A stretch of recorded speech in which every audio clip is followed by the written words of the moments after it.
All right. Well, thank you so much for welcoming me here today. I'm here on behalf of an incredible team, Laura being one of our team members. And I always say I never stand alone, as we understand all of us as well. My name is Denise Bebenek, and I'm founder of Meagan Bebenek Foundation, known also as Meagan's Hug. But before anything else, I'm a mom who has walked the same frightening path many of you all know too well. Our daughter Megan's journey with a brain tumor forever changed our lives. And it's the reason that I'm here with you tonight. Being with Ontario parents advocating for children with cancer feels like coming home to people who truly understand. Your name alone speaks to the courage and determination of parents who refuse to stand by and accept the status quo. Parents who come together to fight for their children and for each other. And that, at its heart, is what our foundation and our hug are all about. Standing hand in hand, ensuring no one ever walks alone. Our daughter Megan was just 5 years old when she was diagnosed with a brain tumor. And like so many of you, our family was suddenly thrown into a world we didn't even know existed, a world of hospital corridors and sleepless nights, of waiting for scan results while trying to keep some sense of normalcy for our other two children at home, Matthew and Sarah Grace, while all facing a terrible and scary diagnosis. We spent countless days at SickKids, days that blurred into nights, marked by the smell of antiseptic and the sound of beeping monitors. As a parent, you're sitting in a brightly lit hallway at 2 in the morning, trying to be strong. Your heart is breaking, but your face is smiling for your child. Hope and fear sit side by side in your chest every moment. And while you're fighting for your child's life, life outside the hospital doesn't stop. Jobs are put on hold or lost, paychecks shrink, travel costs and parking fees add up, meals come from the cafeteria instead of kitchens, bills still arrive, siblings still need care, and somehow you're trying to hold everything together on less sleep and less income. The financial strain can feel as relentless as the illness itself. Another weight you carry on top of the fear and exhaustion. It's an experience that no parent ever imagines, and yet one so many of us have come to know. Even in the midst of treatment, Megan was full of life and laughter. She'd walk into the clinic with a sparkle in her eyes, always bringing little gifts of gratitude for the medical teams caring for her. She reminded us every day that she was still a little girl with dreams, not just a patient. Her joy and courage lit up even the darkest moments and taught everyone around her, the doctors, nurses, other families, what resilience could look like in someone so small. Despite the best care possible, Megan died at just 5 years old. No parent should ever have to say those words, to plan a funeral instead of a future. But even in that darkness, something remarkable happened. In the months after Megan passed, our family was surrounded by compassion and so much love. Friends brought meals, neighbors mowed our lawn, strangers sent cards. They couldn't take away the pain, but they helped us carry it. That experience taught me something profound, that even when life feels unbearable, we can survive if we're held by others. That feeling became the heart of what would eventually be called the hug. Hope, understanding, gratitude, and support. In 2001, we held the first hug at SickKids, a small walk in honor of Megan and all of the other children. We had no idea of that simple act would grow into a national movement, one that has raised millions for pediatric brain tumor research, and more importantly, has built a community that reaches families across Canada. From the very beginning, hope has been our compass. As families joined hands around the hospital, we felt the power of connection ripple through us. Parents who had never met looked at one another and nodded. No words were needed. They understood. They shared the same ache, the same fierce love, the same determination to honor their children. And in that moment, I realized this was bigger than remembrance. It was about healing. Over the next few years, more families joined the hug. What began with a few dozen people grew into hundreds and then thousands of families, schools, and communities across Canada and beyond. Today, the hug has reached families in every province and even in other countries, all connected by a single truth: that no one should ever have to face childhood cancer alone. Let me tell you something that I've learned. Hope isn't naive. It's not wishful thinking.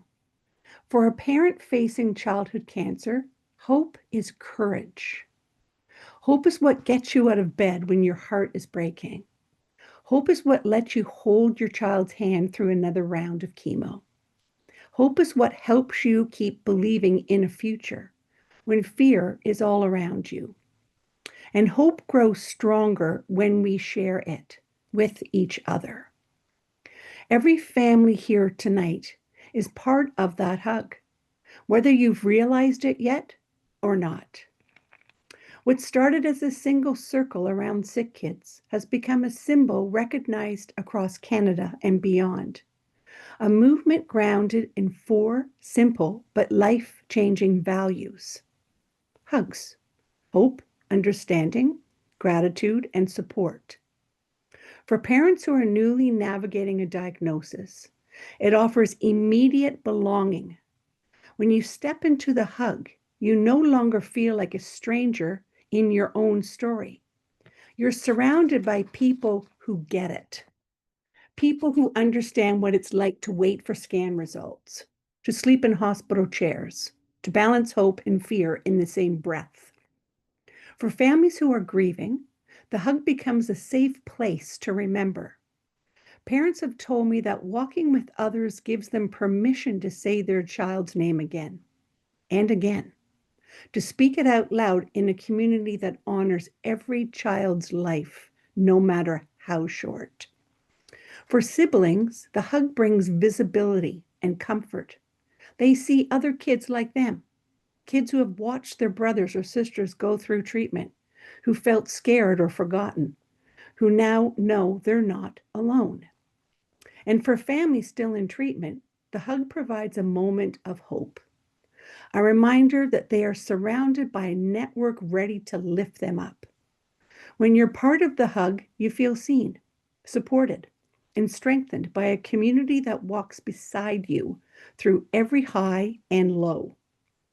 We've heard families describe it as a day when the heaviness lifts, even if just for a little while. One mom recently said to me, "The hug gave me space to cry without apologizing and to smile without guilt." Another said, "I came looking for hope and left knowing that I belonged." That's the emotional power of the hug. It transforms grief into grace, isolation into understanding, and pain into purpose. What began as a circle of grieving families has evolved into a movement of hope and advocacy. And today, the hug is more than a single event. It's a symbol that connects everything we do at Meagan Bebenek Foundation. It's the spirit that drives our family programs, our research funding, and our Hugs School program. Each time families gather for the hug, they send a powerful message to the world. We are still here. We remember. We believe in a better world for all of our children. The hug reminds families that love doesn't end when a life ends. It carries on through action, through remembrance, and through community. And every year when we see thousands of parents, their children, and supporters joining hands, some walking in memory, others walking in hope, we're reminded that together We are stronger than cancer could ever be. At Meagan Bebenek Foundation, our work has always been about two things: research for tomorrow and support for families today. Because we know that while science gives us hope for the future, families need help right now, in the middle of the hospital stays, through financial strain and sleepless nights. And through our programs, we provide families with three main areas. Firstly, connection, opportunities to meet other parents who understand, whether through community events, peer conversations, or volunteer roles that turn pain into purpose. Secondly, comfort, emotional support, and tangible resources to help ease the daily challenges that come with treatment. And thirdly, community, spaces where families can gather to celebrate milestones, honor their children, and share stories that help others heal. The hug community is a lifeline, not only for emotional well-being, but for resilience. Research shows that social connection can help families cope better, reduce anxiety, and even improve recovery for children in treatment. We see this every day. Parents tell us that being part of the MBF community gives them the strength to keep going.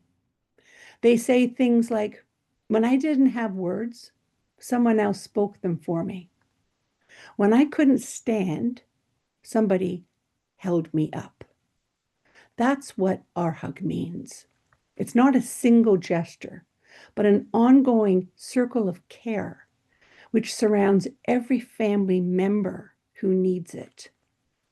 And the journey doesn't end when treatment ends. In many ways, that's when a new kind of challenge begins. Returning to school after cancer treatment can be overwhelming. Children often feel different, physically, emotionally, socially. Siblings can feel invisible, carrying their own worry and trauma. And teachers want to help, but may not always know how. That's why we created the Hugs School program, to bring the values again of hope, understanding, gratitude, and support into the classroom. This program offers teachers tools and activities that help students understand what their classmate or friend has been through, and how they can offer kindness instead of pity, inclusion instead of isolation. Through storybooks, discussion guides, and classroom challenges, students learn that support can be as simple as sitting beside a friend, celebrating small wins, or being patient on tough days. And the results have been extraordinary. One teacher recently told us, "It changed the way my students see their own lives, how they see courage. They now recognize that strength can look quiet and that hope can look like a smile." A mother also shared that her daughter was terrified to return to school after losing her hair. But after her class completed the Hugs program, her classmates threw her a Welcome Back with Courage day. She said it was the first time her daughter felt like herself again. The Hugs program is now reaching schools across our country, helping children with cancer and their siblings re-enter school with confidence, dignity, and joy. And because healing isn't just physical, it's emotional, it's social, it's human. Our slogan, "Hope changes everything," aren't just words either on a banner. We've seen it transform families, volunteers, donors, and even researchers. When a family sees that they're not alone, that there is a community ready to listen, to help, to stand with them, it indeed changes the way they experience their journey. When researchers see that families believe in them, it fuels their drive to push for breakthroughs, to stay in the lab one more hour, to keep looking for answers.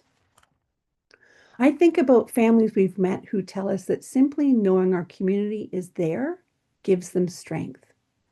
One mom told us, "You give me permission to believe my child's life mattered beyond their diagnosis." Another dad said that Seeing the many people walking in Meagan's name gave him the courage to speak his child's name out loud again. That's the power of hope. It certainly doesn't erase the pain, but it lights a path through it. And together we keep that light burning for one another, for all children. But hope alone isn't enough. The reality is stark. Brain tumors remain the leading cause of cancer-related death in children. And even when kids survive, they often carry a lifetime of side effects from the treatments we have today. Cognitive challenges, vision and hearing loss, hormone issues, learning difficulties. And as parents, we celebrate survival and mourn what's been taken at the same time. We have made progress, but treatment options remain far too toxic, and there still isn't a cure. Another hard truth is that pediatric cancers, especially brain tumors, remain severely underfunded. Only a small fraction of cancer research dollars in Canada goes to children's cancers. And this year, the US government chose not to renew funding for the Pediatric Brain Tumor Consortium. For Canadian families, that decision has meant their children will be shut out of certain clinical trials that they desperately need. And as a mother, I find that unacceptable. We are losing precious time. And for our kids, time is everything. That's why seed funding is so critical. Big government grants rarely fund early innovative ideas. But a small seed grant can give a researcher the data they need to secure millions in larger funding. It's how breakthroughs begin. And at MBF, we've seen this firsthand. Projects we funded at $25,000 later grew into multi-million-dollar trials. That's the power of investing early. It changes what's possible for our children's futures. And this is the heart of why we exist, to fund research and to give families hope. For 25 years, MBF has been investing in seed research projects across Canada. And because of that commitment, we've helped launch clinical trials and innovative approaches to care that otherwise might never have gotten off the ground. But we also know families can't wait for someday. They need support today, right now, in the middle of hospital stays and hard decisions. And at the heart of everything we do is the hug. It's more than an event, it is living, a breathing community. Our hug is about the power of standing hand in hand with someone who has walked in your own shoes, someone who knows what it's like to sit by a hospital bed at 2 a.m., to wait for scan results, to hold your child's hand through treatment. In this community, you don't have to explain yourself. You don't have to be strong all the time. You're surrounded by people who will prop you up even on your darkest days, who will celebrate the good news and help you carry the hard news. That's why the hug has always been about hope, understanding, gratitude, and support, which is made real through people showing up for one another. And that we know too is so very important. Showing up for one another. It's a reminder that while none of us would choose this journey, none of us has to walk it alone. Our philosophy is simple. Research and family support are two sides of the same coin. We invest in better treatments for tomorrow, and we invest in making the journey more bearable for families right now. And both matter. And both are part of Meagan's legacy. This year marks our 25th anniversary, a bittersweet milestone. It's been 25 years since Meagan's passing, but also 25 years of impact, 25 years of families, researchers, and communities refusing to give up. We're honoring our legacy with our boldest initiative yet, 25 in 25. funding 25 new pediatric brain tumor research projects at $25,000 each over the next year. And each seed grant represents a spark of hope, a chance to move one more promising idea towards a breakthrough. We believe that by seeding 25 innovative ideas, we can help catalyze a new era of treatments and survivorship for children. And we're inviting families, businesses, and communities to be a part of that journey, not just by donating, but by volunteering, fundraising, sharing your stories, and advocating for change. Together, we can turn 25 years of heartbreak into 25 years of progress and set the stage for the next 25 years of hope. You, the parents and advocates of OPAC, know better than anyone the realities families face. You've lived them. You've spoken up when it was hard. You've shown up for your children and for each other.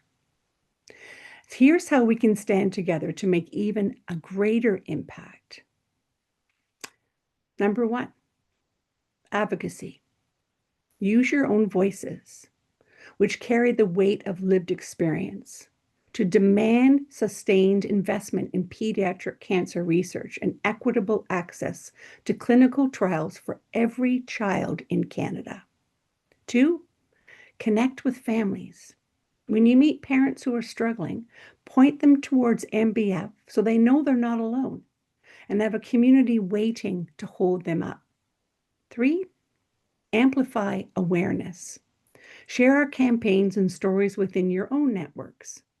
Each post, conversation, or email helps us reach people who may not yet know this fight exists, who might be ready to help. And one more very special invitation. Join us for our 25th anniversary hug on Saturday, May 9th, 2025. The hug has grown far beyond its beginnings. It's not just about pediatric brain tumors. It's about entire communities touched by all forms of cancer, and those who have not, but wanting to stand side by side to share a message of hope and love. On that day, families, friends, and supporters from every corner of the cancer journey will gather to honor all children, celebrate 25 years of impact, and launch the next chapter of hope together. Your presence will show other families that they're not alone. It will send a powerful message about the strength and unity of this community. When families and advocates join forces, we are stronger. Together, we can create a future where no family ever has to lose a child to cancer, and where every child who survives has the chance to truly thrive. I want to leave you with this. Meagan's story could have ended the day she died. But because of hope and because of community, it became something bigger. It became a movement that has helped thousands of children and families find support, strength, and a voice. Hope truly does change everything. And together with OPAC, with parents, with researchers, donors, and every person who refuses to accept the status quo, we can change the future of childhood cancer for every family, not just those that are facing brain tumors. So I thank you for allowing me to share our story and for welcoming me into yours. I would love to hear any of your questions, your ideas, and most of all, your hopes for what we can do together. And before I sign off, I want to leave you with this. MBF exists because no family should ever have to journey through childhood cancer alone. Each of you here tonight is part of our circle. Whether you've joined us at the hug, volunteered, or simply offered a kind word to another parent in the hallway, you are part of what keeps this movement alive. And because the hug isn't just a single moment, it's a way of being. It's how we show up for one another in hospitals, in schools, in communities across our country. And that's what we stand for: hope, to fuel the fight, to get us out of bed when our hearts are breaking, to believe that tomorrow can be brighter than today. Understanding that comes from shared experiences, the kind of empathy that doesn't need words, just a look, a nod, a quiet me too. Gratitude for every act of kindness, every volunteer hour, every researcher who stays in the lab one more night, every friend who shows up when we need them most, and support. That reminds us we are never, ever alone, whether in joy or grief, hope or heartbreak. There's always someone reaching out a hand to say they care. So thank you for your courage, for your compassion, and for welcoming me into your incredible community. Thank you very much, Denise. That was a wonderful presentation, so powerful and heartfelt. Thank you for sharing that so much.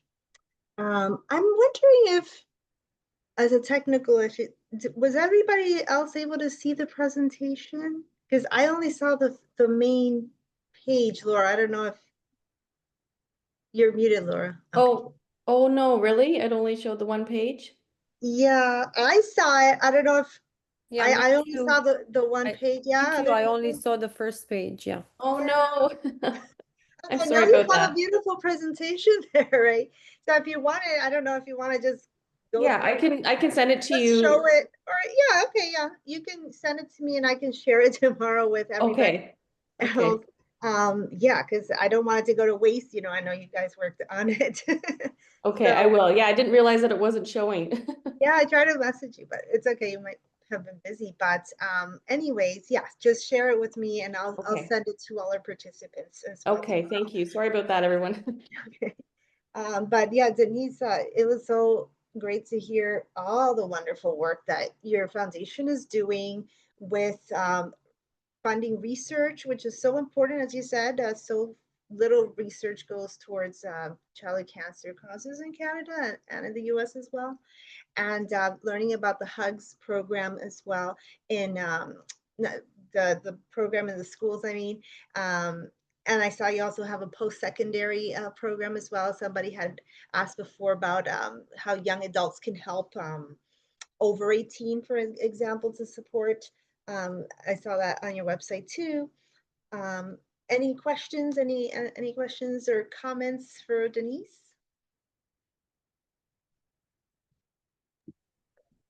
Hi. First of all, I just want to thank you so much, Denise, and I'm very happy to see you, to meet you. I've never come to any of the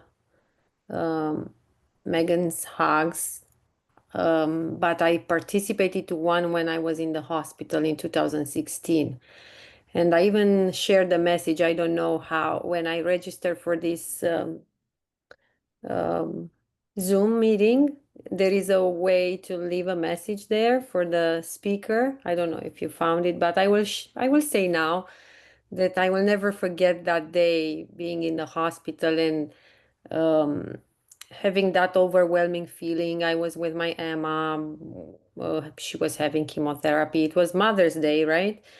And I didn't know about this hug and what's going on. And I just was surprised of seeing many people in front of the hospital. I was looking on the window and somebody told me, this is Megan's hug. And they told me what was all about. And it really felt that, wow, it's Mother's Day and they didn't forget about us. Kind of, it was heartwarming. I will never forget that feeling that even if I'm in the hospital, look, people, I don't know who are these people, but then I found out what it's all about, right? They think about us, and this is actually what a mother does. She's doing dishes, she's doing laundry, she's doing groceries, but she's in the hospital if she needs to be, right? So we didn't need to somebody to say, will you come to the restaurant tonight? It's Mother's Day. Let's go there. No, you came to us because we were in the hospital and we couldn't move, right? That was very special, and it keeps going every year. That's your daughter's legacy, and it is inspiring. Well, I lost my daughter Emma in 2019 after fighting osteosarcoma. And I want to share something with you. She was 15 when she passed away. She knew all of what's going on. We had lots of conversations about life and death. If I can, as sad as this is, I am grateful that I had all these conversations with her. She told me that this is not fair for her to die because they don't have other treatments for her. She was treated with the same drugs as Terry Fox was treated 43 years ago. Nothing changed in this particular type of cancer. She had the same cancer as Terry Fox had. And not so many people know that kids nowadays are treated with the same treatment protocol as Terry Fox was 43 years ago. She became a pediatric cancer advocate and the SickKids ambassador, and she took any opportunities to speak anywhere she could, to speak out loud about it. She would be mad when somebody would advocate about breast cancer and they would talk about pink ribbon, and she would ask, do you know what color is the pediatric cancer awareness ribbon? And nobody would know. I work with children. I work in kindergarten, and I told all my colleagues, do you know what color ribbon is the pediatric cancer? And they don't know. They work with children. They don't know. And it's sad and it's frustrating. And before she passed away, this is what I was about to share with you. She told me, Mom, don't let people donate money in my memory unless you know exactly where the money goes. And here is my dilemma, because I did fundraise in her memory. I did fundraise with her being here still and after she passed away, but I never donated to cancer research. I did go right straight to 8th floor, 8A, and I did some stuff for kids. I got involved into $1 Million Smiles, which I know they do playgrounds for kids and other stuff for children with life-threatening illnesses. And Emma was actually volunteering for them too. I do things that I know, I see where the money goes. And I need somebody like you to tell me, because now you're for many years in this. Do you know any research study, something that was improved in some particular area with the money that we put into fundraising, for example, for cancer research? Because we do pat our back and we say we put money into cancer research. We raised so much money. Emma was proud too when she was speaking. She said, we raised so much money. She was invited to speak for car rally for kids with cancer, and in that night they raised $25,000 or even more. I don't know. She was proud of doing something for it, but do we really know if this money goes where they have to go and they do something? That, because she said, I don't want kids to suffer the way I did. I really hope that they will find better ways, better treatments, and I really hope too. And that's, thank you for sharing that. I really appreciate your own words of heart and wisdom. And you're right, that's something that I think about every day, is where are the funds going and what is happening? So I'm, in my own advocacy, the doctors know I'm very strong about putting my hand up, knowing what am I advocating.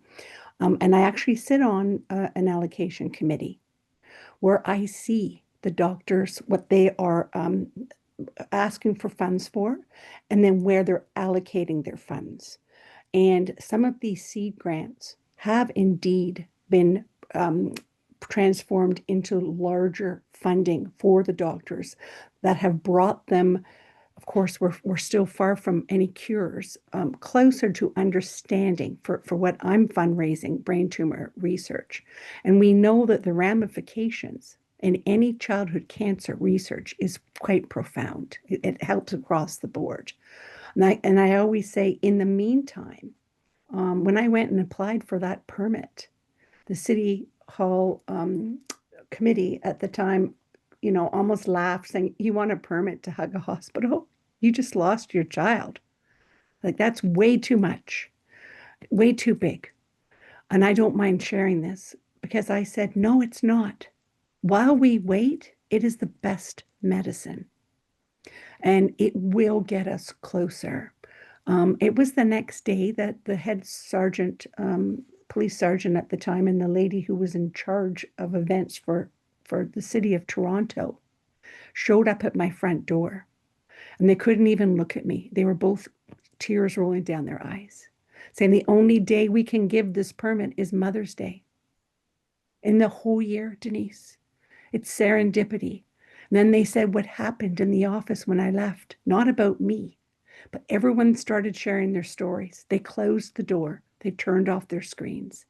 And so many of them, from various community events, officials and Ontario police and teachers and business people, because of that day, have stood united for these children. So what I can tell you is I don't like to speak ever without the kids standing beside me. And I encourage the parents to, they make posters and celebrate their children. And the teams can be 2 or 5 or 25. We've had over 100 and t-shirts made, Hannah Banana, Fudge and I know. Freckles. You've seen. So that again is that strength in the family opportunity. And when the kids stood with me this year, these were ones who have been impacted, who the doctors say, as we all know, the impact of what we're doing is everything, which goes to your question about research. And they literally stand there, they being the doctors who are the recipients of our funds and working united together, that they wouldn't be here. I understand. Right. I really appreciate you share this with me. But Yeah. and there are definitely some things that have happened from our funding. With Meagan's tumor, you couldn't pass the brain barrier, right? And now we have been able to successfully create an opportunity with guided ultrasound to get the treatment through. That's the success of and children living longer because of it. So I don't want to say baby steps because for our children it's everything. But if we were not to take these steps and say we're not getting faster, we're not getting, we wouldn't get to where we are. I understand. Yeah. That's good to know. It's good to know. It's a hope for me that money go where it needs to go, and they do some changes, even though with baby steps. Exactly. And I'm part of the call for proposals. So you ask for the proposals and then you see, why are you allocating what you are? Does it follow up on what you've allocated before, the significance of it? And all the doctors work very transparently with me because I'm one that absolutely wants to see where every dollar goes. My hand is way up for that. Well, I'm so happy that I came in tonight, because when I read the email and I read that you're speaking, I knew that you are way far into this and having this Megan's Walk event that I know about. And I knew that you are the right person that I need to ask this question, because for some, I might look ignorant, or I don't know how to say, or oh, leave her alone. She's just upset she lost her child. And well, while I am upset, of course, I really want to be her legacy and participate to a change. And I want to make sure that this is the right thing that I'm doing if I fundraise and donate to cancer research in specific locations like your organization, right? Thank Absolutely. you so much. Absolutely. Yes, thank you. And it's a fair question. So thank you for asking and yeah, for being here tonight as well to participate in this very nice heartfelt conversation. I wanted to ask, anybody else have any questions or comments for Denise before we go? Well, I do invite you to check out their website, Meagan Bebenek Foundation's website, where you'll see more information about all their programs. And the hug will be on May 9th of next year, 2026, right? That is on a Saturday, right? So make sure you join them for that. And also check out our website, opacc.org, for more information on our programs, to see how we also support families and with peer support, financial support, and other resources there. So thank you very much, Denise, for your presentation, and Laura as well for being here behind the scenes. Yes, And, apologize that the thing didn't work, but I will send it over and you can share yes, it. please. Thank Yeah, you. so I'll share it with all the participants once you send it over tomorrow. And then you can follow along with Denise's talk and see the presentation as well. So thank you everyone for joining us tonight. It was a great Thank you. conversation to have to Thank learn you. more about your great work. So have a Thank you good very night. much. Thank you again. Take Very care. honored. Take Take good care, care. everyone. Thank you so much. Thank Take you. care. Have a good Bye-bye. night.